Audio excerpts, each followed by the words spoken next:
Je suis Adam, prince d'Eternia, défenseur du secret du château des ombres. Lui, c'est Kringer, mon tigre domestique. Mon secret, c'est de posséder une force fabuleuse depuis le jour où j'ai levé mon glaive magique en criant « Par le pouvoir du crâne ancestral !» Je détiens la force toute puissante.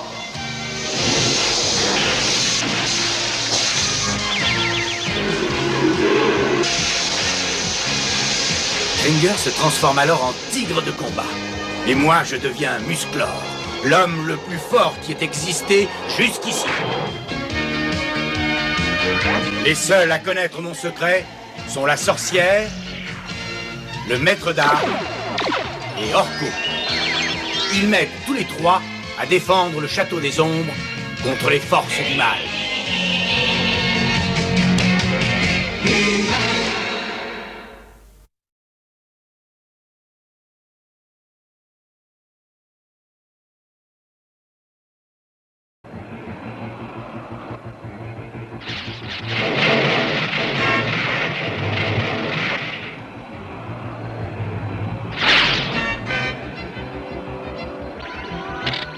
Allô, ici le lieutenant Glenn des forces spatiales terriennes. Mon appareil est pris dans un courant de météorites non signalé. Si vous me recevez, répondez. Personne ne m'entend. Je dois m'en sortir seul. Je suis à des millions de kilomètres et je n'ai aucune chance de réussir à regagner la Terre.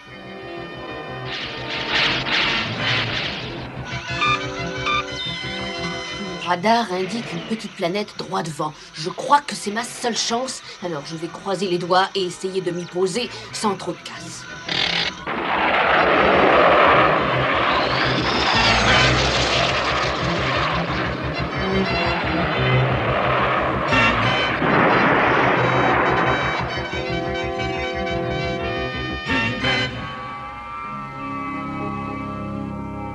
Alors c'est comme ça que tu es arrivé sur Eternia.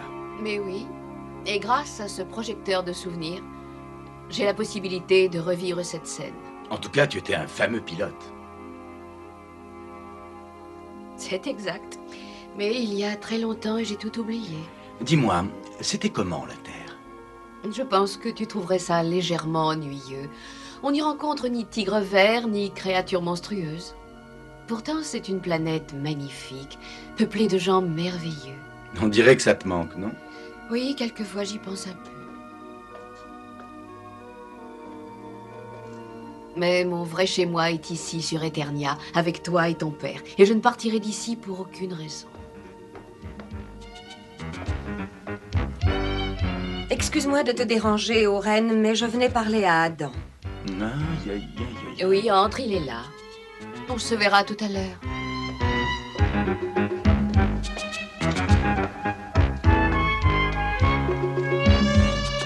J'aimerais savoir où tu as passé toute la journée. Oh, eh bien, c'est-à-dire que... Pourtant, tu avais dit que tu étais d'accord pour venir manier les armes avec moi. J'ai dit ça? Ah oui, c'est vrai, tu as raison. Excuse-moi, mais j'ai été très occupé aujourd'hui. À quoi faire?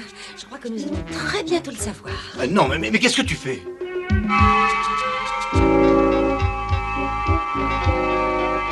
Alors là, franchement, tu n'as pas honte. Alors là, oui, j'ai vraiment honte. Je n'ai rien attrapé. Oh, n'essaye surtout pas d'être drôle, hein.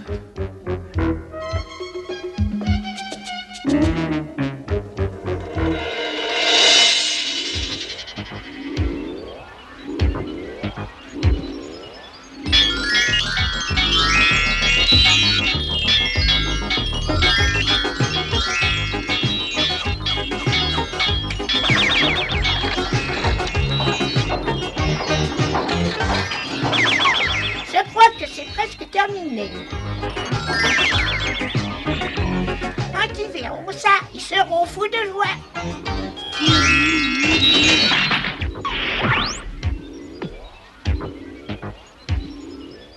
Je savais bien que j'avais entendu quelqu'un s'amuser dans le laboratoire.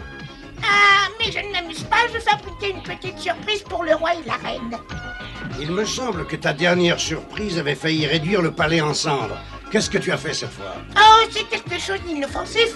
Une boîte à musique, on l'ouvre et une belle mélodie ensemble.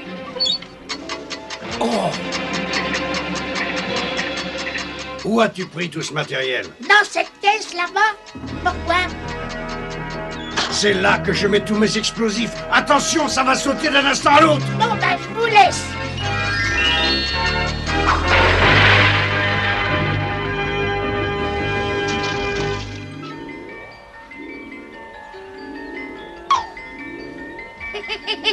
Alors, cette explosion? Je te l'ai déjà dit au moins 1 million de fois, je ne veux pas que tu viennes dans ce laboratoire. Bon, allez, retourne là-bas sur l'établi.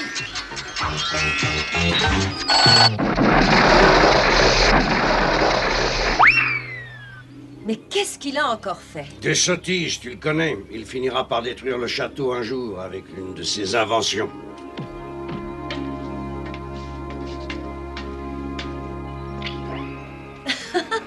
À propos d'invention, ton projecteur de souvenirs a beaucoup plu à la reine. Elle me l'a dit, tu sais. Tant mieux. Oh, c'est quelqu'un de tout à fait exceptionnel. Adam a beaucoup de chance de l'avoir pour mère. J'aimerais bien tout savoir sur mes propres parents, moi aussi. Mais je te l'ai déjà dit, je t'ai expliqué que ton père était le plus grand homme que j'ai jamais connu. Il s'est sacrifié en luttant courageusement pour qu'Eternia vive dans la paix. Et c'est un honneur pour moi de t'avoir adopté comme si tu étais ma fille. Et ma mère, alors? Ça, c'est un secret que j'ai promis de ne pas révéler. Un jour, tu apprendras quel est ce secret, mais pas de moi.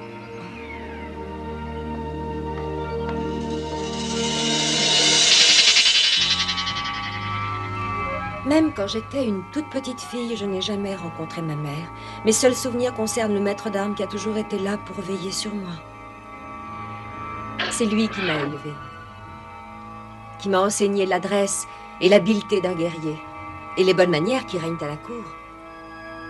Et grâce à son amour et à ses conseils, aujourd'hui j'excelle en tout. Mais je ne sais toujours pas qui est ma mère.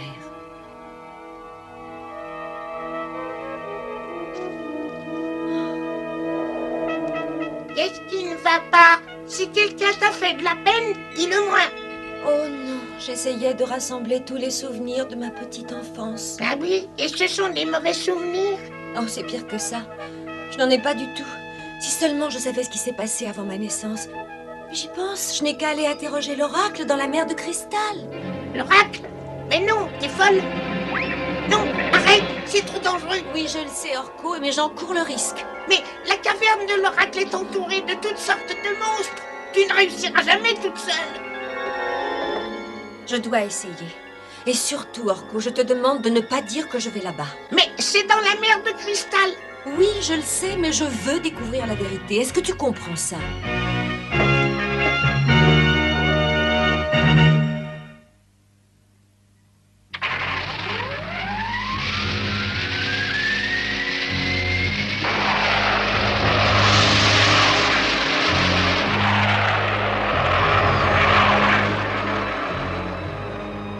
Tila s'en va seule, ce n'est pas dans ses habitudes. Mais t'inquiète pas pour elle, elle est capable de se débrouiller toute seule, ça j'espère. Tu sais où elle est allée? J'ai promis de ne pas le dire. Après tout, si elle a envie d'aller se promener jusqu'à la mer de cristal, c'est bien son droit. Tu as dit la mer de cristal? J'ai dit là.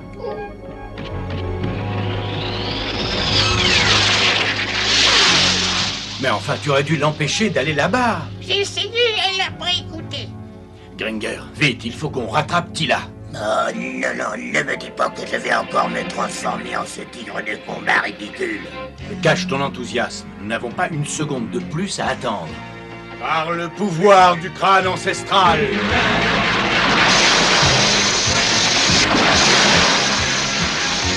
Je détiens la force toute puissante.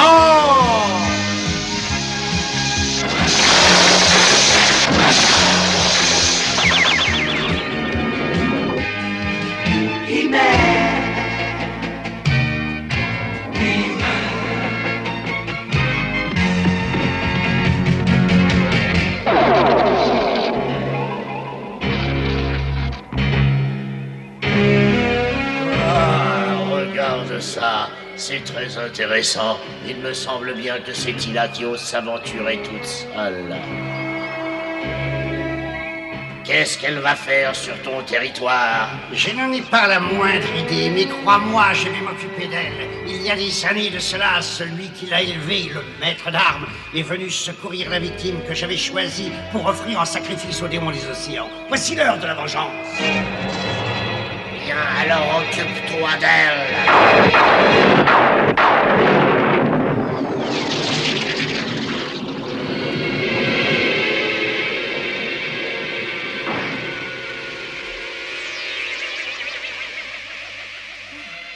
J'ai connu des endroits plus accueillants que celui-ci. Mais c'est vrai que je ne suis pas venue pour prendre des vacances.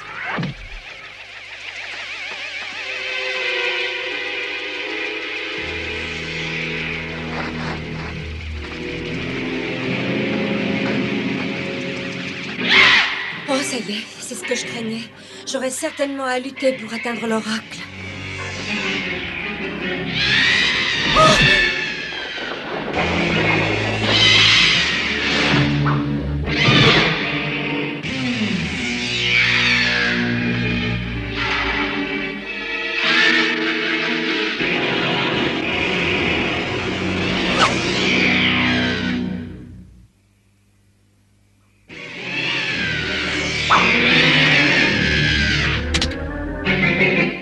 La seule chose que ces monstres craignent, c'est une forte lueur.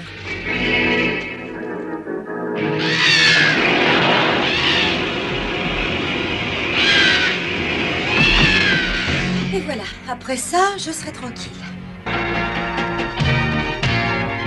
Nous allons bientôt arriver à la mer de cristal. J'espère que tu la vas bien.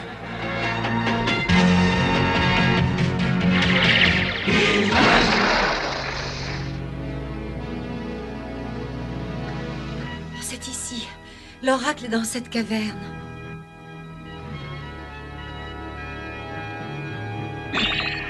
Approche-toi un peu. Je m'appelle Tila et je suis venue... Je sais ce qui t'intéresse. Tu es venu pour connaître ton passé. Un passé que moi seul, l'oracle, peut t'apprendre. Alors sois très attentive. Tu reconnais cet homme? Oui, c'est le maître d'armes quand il était jeune. Il y a des années de cela, ton futur père adoptif se frayait un chemin à travers la forêt. La nuit précédente, il avait reçu un signal pendant son sommeil. Un signal lui demandant de traverser la forêt jusqu'aux montagnes. Soudain, il entendit un cri aigu, le cri d'un faucon.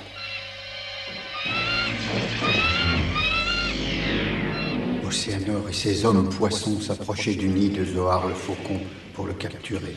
Ils espéraient offrir cet oiseau mystique en sacrifice aux démons des océans. Le faucon aurait pu facilement s'envoler et se mettre à l'abri, mais il y avait quelque chose dans son nid qu'il protégeait.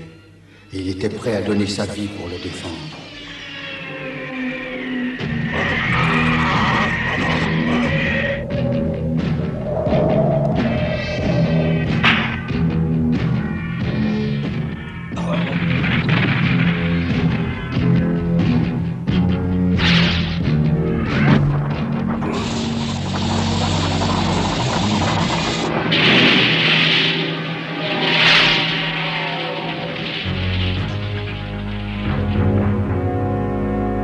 Océanor a dû alors renoncer à son projet.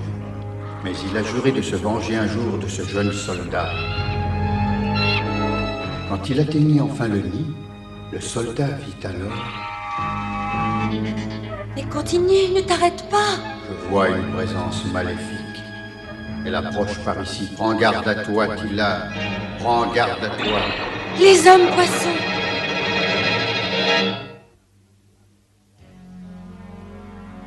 Je sais que Tila peut se débrouiller seule, mais je sens qu'elle court un grave danger actuellement.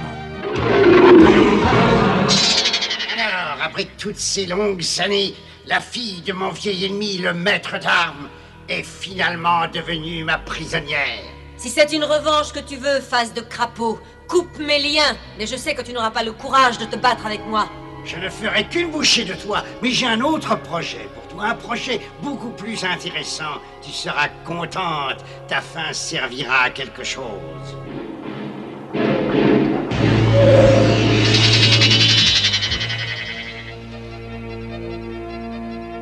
J'ai pensé que c'était important pour toi et que tu aimerais le savoir. Oui, je te remercie. Tu as eu raison de venir jusqu'ici. Je vais tout de suite aller secourir Tila en prenant la forme du faucon, celui qui nous a donné la vie.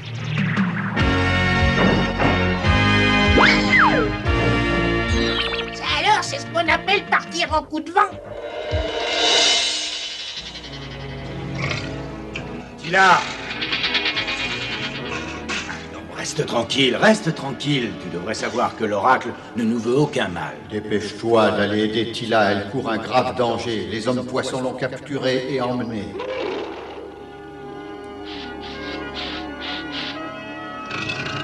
Emporte-moi dans la cachette secrète d'Océanor.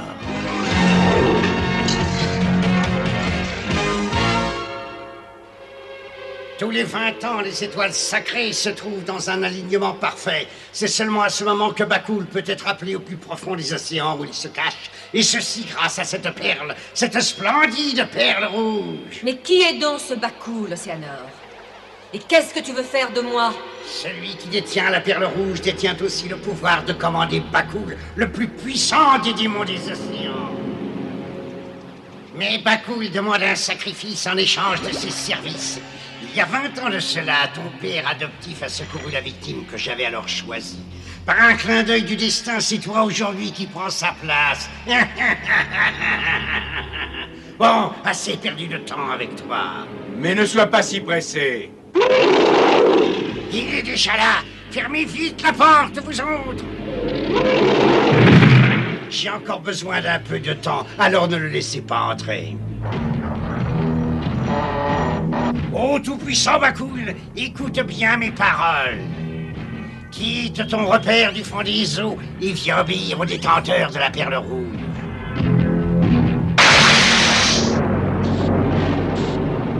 Tu ne pourras rien faire de très utile. Tes griffes glissent sur les parois en cristal.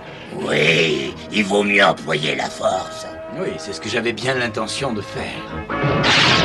Attention!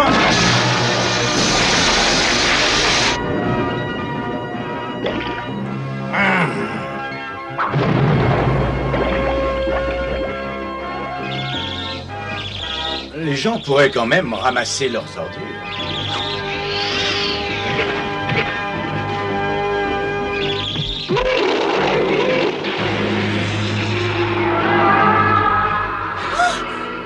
Regarde, Bakul, je t'offre un morceau de choix. Je te soigne, tu vois. Prends-la et ensuite, tu obéiras à mes ordres.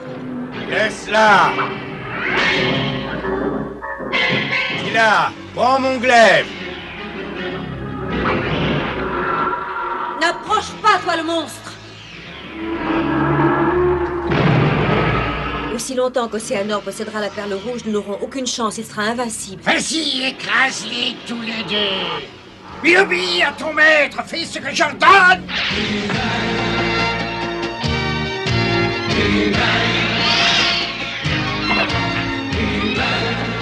Oh non, la perle! C'était la seule chose qui réussissait à contrôler Bakul. Il me tuera aussi. Au secours!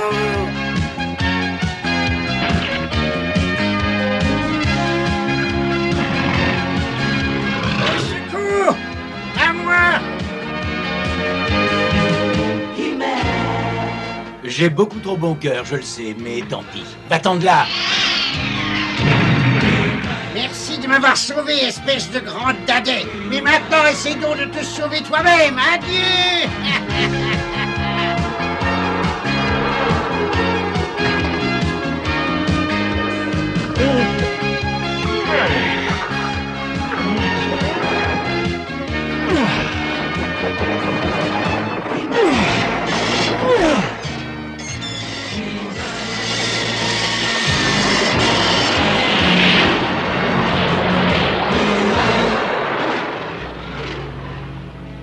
Eh bien, j'espère qu'après ça, Bakul nous laissera tranquilles pendant les 20 ans à venir. Pourquoi as-tu sauvé Océanor, ton pire adversaire? Chaque vie est importante, même celle des monstres comme lui. Allez, maintenant, rentrons chez nous. Non, attends encore. J'ai une petite chose à faire avant. Finis ton histoire, Oracle. Parle-moi de ma mère. Le jeune maître d'armes avait chassé Océanor et les hommes poissons. Ensuite, il a pu grimper sans difficulté sur la montagne jusqu'au nid du faucon. Et dans ce nid, il trouva un bébé. C'était la fille de la sorcière, Avec l'accord de son mari, elle avait apporté l'enfant dans la montagne pour l'élever en paix. Mais après l'attaque d'Océanor, elle comprit que sans un vrai foyer, le bébé ne serait jamais réellement en sécurité. Le cœur du jeune soldat s'attendrit devant le bébé et il jura de veiller sur lui pendant toute sa vie. Ce bébé, c'était toi. Mais alors, d'après toi, ma mère, ce serait... Oui, la sorcière du château des ombres. Maman. Oui. Oui, tu es ma fille que je chéris tant. Et un jour, plus tard, c'est toi qui devras me remplacer. On t'appellera alors la sorcière et on te craindra. Mais ce temps n'est pas encore venu. Pour l'instant, tu as des tâches importantes à remplir et en attendant, tu dois oublier le secret que nous t'avons révélé aujourd'hui. Le seul souvenir que sa mémoire gardera sera que sa pauvre mère est une femme qu'il aime beaucoup. Je te demande de garder ce secret, Musclor. Je sais que tu ne diras rien. Je peux compter sur toi. Ne crains rien, je garde très bien les secrets.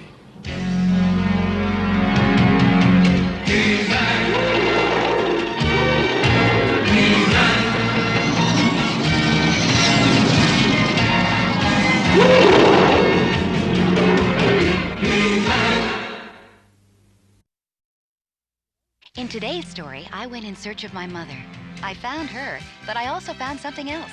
That the man who had cared for me since I was a baby, who loved me as he would his own daughter, was just as much my father as any parent could be. And so whether they are someone we were born to or whether they chose us to adopt, it doesn't matter. The ones who protect us and teach us and love us, they are the ones we call mother and father. And they deserve the same kind of love from us. Until next time,